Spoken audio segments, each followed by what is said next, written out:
Hi guys, today we are going to discuss a very interesting topic, multiple intelligence. Now, a feature of a language learning classroom is the diversity of the students that attend the class. The students belong to the different cultural backgrounds, and we have to acknowledge their different strategies, methods, and techniques of learning. And this is called multiple intelligence, where we acknowledge the differences among the learners. Now, every learner have their own particular and individual learning style. For example, they may differ in their motivation for learning, or they may differ in their strategies or techniques. So, multiple intelligence refers to a learner based philosophy that characterizes human intelligence as having multiple dimensions that must be acknowledged. Now, traditional intelligence or IQ is based on the idea that human mind is inborn, unchanged, and single.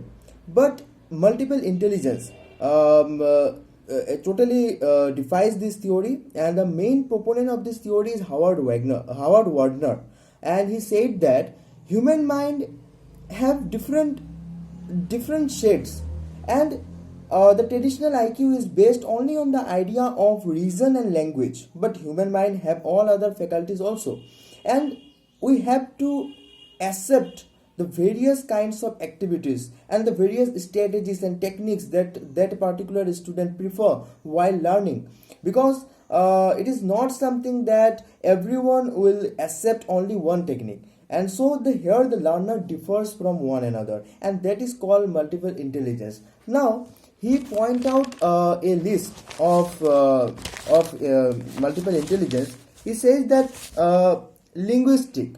Now, linguistic is also an intelligence. That means the ability to use language in special and creative ways. For example, the ability to use language is very well evident in lawyers, editors, writers, and interpreters. These qualities are evident in among those, and we find that it is also a intelligence. Again, logical and mathematical intelligence. It means the ability to think rationally, often found with doctors, engineers, programmers, and scientists. Now, doctors, engineers, scientists, they have different mindset. They are differ from the poet or poetical mindset. Now, they are more indulged in reason, logic, rationality, and that is a different sort of intelligence. So, linguistic intelligence is different. Again, logical and mathematical intelligence is different. Now comes spatial intelligence, the ability to form mental models of the world, something that architects, decorators, sculptors, and painters are good of. They are good in forming the images in the mind. They have a visionary capacity, and they are very good in vision. They can imagine the whole context in their mind, and that is called spatial intelligence. Now comes musical intelligence. Musical intelligence means having a good ear for music, as is strong in singers and composers. So as we go through all this intelligence, we find that these are qualities that are evident in people.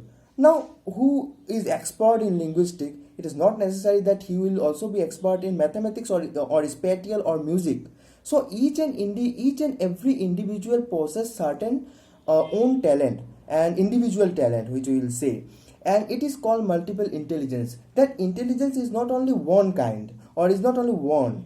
It differs. And then comes bodily or kinesthetic intelligence. It means having a well coordinated body, like athletes, or we can say craft persons. So in a athletes, we find that their body is quite good, they are healthy, and so their physical strength is also a one kind of intelligence. It is their feature.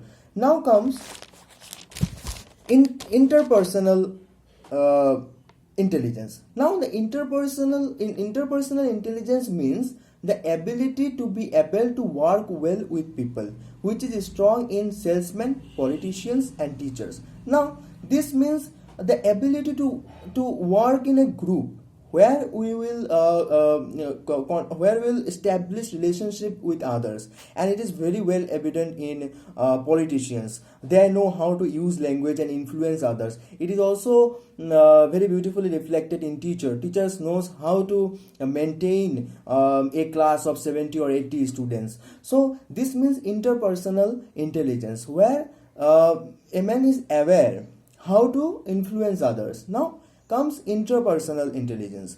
Intrapersonal intelligence, there is two kind of interpersonal and intrapersonal. Interpersonal means the ability to deal with others, and intrapersonal means the ability to understand oneself and apply one's talent successfully. That means interpersonal is, that is to deal with others, and intrapersonal is quite personal, that was. So here it's a little bit complex. Again comes naturalist, the ability to understand and organize the patterns of nature. So, and later on he suggested a new kind of intelligence which we know as existential intelligence. Here we are concerned with philosophical issues such as the status of mankind in relation to universal existence. So it is a new theory, that was existential intelligence.